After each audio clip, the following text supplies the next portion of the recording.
అప్పుడు అన్నాడు పిల్లగా అడిగాడా, దేవుడే మెచ్చి నేను ఇస్తాను అన్నాడా? నువ్వు ఆలోచించాలి. కాబట్టి తెరాగ వంశం నుంచి రావాలి మళ్ళా. కనుక మేము నా దేవుడు తెరాగ వంశం దగ్గర ఒక సిచ్యువేషన్ ఉండాలి.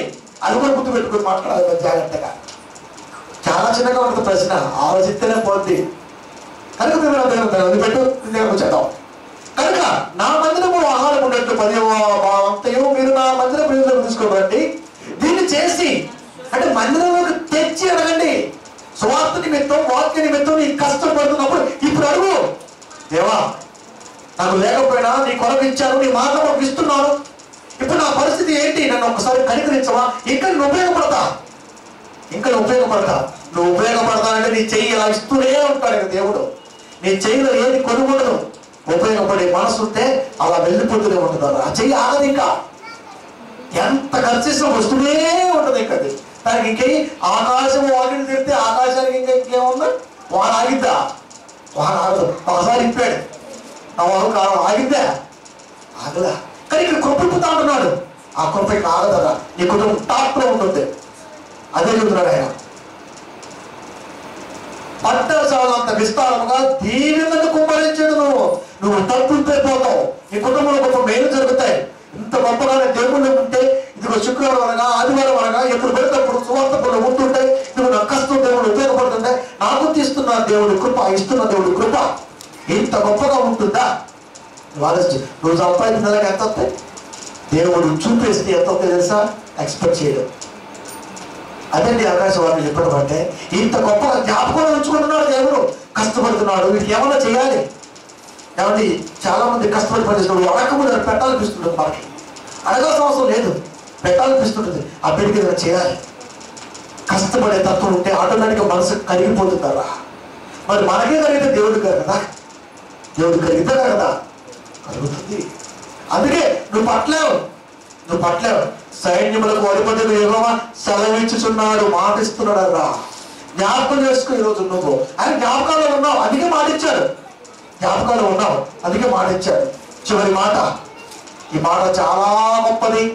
సంఘాల్లో ఎప్పటికీ చేయండి. చాలా జాగ్రత్త. అయ్యగారు మరీ చేయకూడదు. చూడండి లూకా సువార్త 6వ అధ్యాయము 34వ వచనము. మీరు ఎవరి వద్ద మనలో పుచ్చుకోవాలని నిరీక్షితులు వారికే అప్పు ఇచ్చిన నీకేమి చెప్పగలను? అసలు ఇచ్చావు, మరలా ఇచ్చేది చూద్దాం అన్నది తప్పు. ఇలా ఇచ్చిన తర్వాత దాన్ని చూడకూడదు.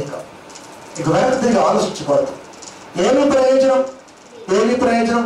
ఎవరి యొక్క మరలా పుచ్చుకున్నవలనని నిరీక్షితులు వారికే అప్పిస్తే ఇంకేం లాభం? ఇంకేం లాభం? ముందే ఇవ్వలేకపోయాడు, మళ్ళా ఇస్తే దానివల్ల ఏం లాభం? కనుక దాని గురించి చూడకండి, లాభం గురించి చూడకు. మేలైనది చేయలేదు అలాగే చేయని వారికి పాపము కలుగును. ఇప్పుడు లాభం గురించి చూసామనుకో, వాళ్ళు రాసిపోతారు. అయ్యో ఇవ్వలేకపోయామే తలంపు వస్తుంది, దేవుడికి దూరం అయిపోతాడు, అదొక బ్రతుకు మాత్రం దాకపోవడం అయిపోతుంది. అలా కాకుండా వదిలేసామనుకో, వాడు అలా వస్తూనే ఉంటాడు. దేవుడికి ఎన్నో మాటలతో నిలబెట్టగలరు. ఇది కూడా తెలియాలి. మేము ప్రార్థన చేస్తే మీకు ఇల్లు కలిసి వచ్చింది కదా, చర్చికి వెళ్తున్నామంటే ఏం చేస్తాం? నువ్వు చేతి వచ్చిందా? దేవుడు అనుకుంటే వచ్చిందా? ఇన్ని మాయమాటలు కదా. దేవుడి కృప నువ్వు పెట్టు, దేవుడు అడుగు. ఎంత యథార్థం మన దేవుడి మాట. మరలా పుచ్చుకునే వాళ్ళని నిరీక్షితులు వారికే అప్పించాలా మీకు ఏమి మెప్పు కలుగును? పాపులను తాపించినంత మరలా పుచ్చుకునే వాళ్ళని పాపులకు అప్పించుతావు కదా. వాడు వేసుకుంటే నువ్వు చేస్తున్నావు. నువ్వు నీతిమంతుడు కదా, నువ్వు చేయకూడదు. అలా వాడు చేసినట్టుగా నువ్వు చేయకూడదు. బయట సంఘంలో సమాజంలో చేస్తున్నట్టుగా సంఘంలో బోధ చేయకూడదు అని నాకు ఉద్దేశం. బయట ఎలా ఉంది? బయట వాతావరణమే చర్చిలో ఉంది, అంత నుంచి కొత్త ఏముంది. కానీ ఇక్కడ నేర్చుకోవాలరా, ఇక్కడ నేర్చుకోవాలి. ప్రతిదీ కూడా ఇక్కడ నేర్చుకుని అక్కడ చెప్పాలి. అక్కడ చూసి ఎక్కడ చేయకూడదు. కాపీ పర్సనల్ కానీ ఎప్పుడు కూడా ఆ టైంలో మన మనసు ఉండకూడదు. మనమే ఇన్స్పిరేషన్ సమాజానికి. మన ద్వారా, మన ఆలోచన ద్వారా, మన నడక ద్వారా, మన ప్రతిదీ కూడా సమాజానికి వెళ్ళిపోవాలి. యేసుక్రీస్తు వారు అంతమంది బోధకుల మధ్య మంత్రులుగా కిలికిత రాయిగా ఇద్దరు పంట్ల రాయబడి యేసుక్రీస్తు వారు ఎవరు చూసినా సరే మనుషులకు సంబంధించిన విధంగా ప్రేమను పంచాడు, కానీ యేసుక్రీస్తు వారు మనసుకు సంబంధించిన విధంగా ప్రేమను పంచాడు. క్రైస్తవ అది నచ్చల బోధకులకి అదిగా పోవాలని నిద్రలేశాడు. నిరూపణేది నా ఎందు పాపములు ఎవడు స్థాపించును, చూపించును కాదు, స్థాపించును. స్థాపించమంటే మళ్ళా గుర్తి చెప్పటం ఏదది ఎవడవల్ల కాలేదంటే కనుక జ్ఞాపకం ఉంచుకొని ఇంత యథార్థమైన మాట, ఇంత యథార్థమైన ఆలోచన, ఇంత గొప్పదైన దైవ సన్నిధి దేవుడు నిజంగా మనకి ఇచ్చాడు. కనుక ఆదివారం తిరిగి లెక్కముగా మాట్లాడతారు. అంశం ఏదైనా కానీ మీరు తర్వాత చెప్తారు. కనుక ప్రతి మాట నువ్వు తీసుకొని ప్రతి ఆలోచన రాగలిగితే, ఆయన జ్ఞాపకం అన్నది నిజంగా మనం ఉండగలిగితే ఖచ్చితంగా మనంత అదృష్టవంతులకు ఉంటాడండి. మనం కష్టపడితే చూసే అర్థం తక్కువ దేవుడు. నువ్వు దేవసన్నిలోకి రా, నువ్వు నిలబడు, నువ్వు అడుగు, ఏది కూడా కాదనండి. క్రియ ఉండాలంటే మనం క్రియలేని విశ్వాసం మొత్తం. నువ్వు రావాలి, వినాలి, సువార్త పనులు ఫస్ట్ గా ఉండాలి, ప్రతిది కూడా ఫస్ట్ బెస్ట్ గా ఉండాలి. అప్పుడు నువ్వు ఎక్స్పెక్ట్ చేయవు. ఏ రూపాయి నువ్వు ఎలా ఎదుగుతున్నావో నిన్ను చూస్తున్నవాడికి అర్థమవుతుంది. ఏంటి ఎదుగుదల వెనకాల ఉన్నది ఎవరేసా? సర్వోడు, సర్వశక్తివంతుడు. ఏసుండగా మనకి ఎలా భయం అట్లా. కనుక వాక్యం చెప్పడమే కాదు, బ్రతుకులు కూడా ఇదే స్ట్రైట్ ఫార్వర్డ్ ఉంటారు. కనుక అందుకే చాలా మంది నేనంటే నచ్చడం, విరోధతత్వం నేనంటే చాలా మంది డోంట్ వరీ, నేను అసలు బాధపడేది ఒకటే, ఏ ప్రాంతంలో ఈ వాక్యం అంటారో నా ద్వారా ఏం కోరుకుంటున్నాడో అది వెళ్ళే విధానంలో ఎన్ని ఆటంకాలు ఎదురైనా ఆ ప్రయాణంలో మనసు నిగ్నమయ్యే ఉంటుంది. కనుక అవన్నీ చూడడం కనుకనే ఇంత గొప్ప బాధ్యత నాకు ఇచ్చాడు. నాతో పాటు మీకు ఇస్తున్నాడు.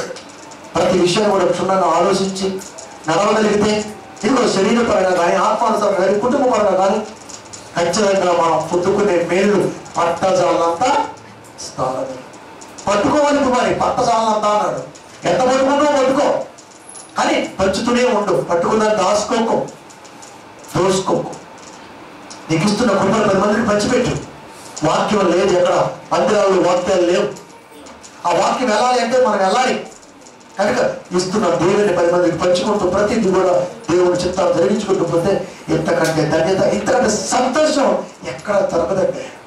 అనుభవిస్తే తప్ప అర్థం కాదు అది. కనుక జ్ఞాపకం ఈరోజు అంశం మెమరీ, స్వీట్ మెమరీ ఎన్నో గుర్తుపెట్టుకుంటున్నాం. ఈ వాక్యాన్ని కూడా ఈ రాత్రికాల సమయంలో ప్రియ సోదర సోదరి మనందరూ గుర్తుపెట్టుకోవాలని, ఇదే మనకి అవసరమని గుర్తెరగాలని మనస్ఫూర్తిగా మీ సోదరుడిగా కోరుకుంటున్నాను. ప్రార్థించుకున్నాం. ప్రార్థించుకునే ముందు ఒకసారి